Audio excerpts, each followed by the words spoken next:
Do you want to know how to delete all messages on Messenger? Well, then you have come to the right video because I'm going to show you exactly how to fix it. But make sure that you watch this video until the very end so don't make any mistake in this process. Actually, there is no feature yet to delete all messages on Messenger for everyone. So we can just click on the curtain chats and tap on particular message you want to unsend. Just hold on it and click remove, and you can see the two options, remove for you and unsend. You have to click unsend messages. This will unsend the message on both the sides, but you have to do this one by one.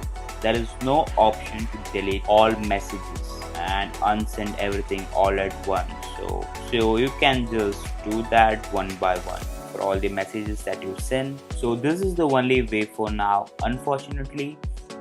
We hope you enjoyed our video. If you found it useful, please show your support by hitting the like button and subscribing to our channel.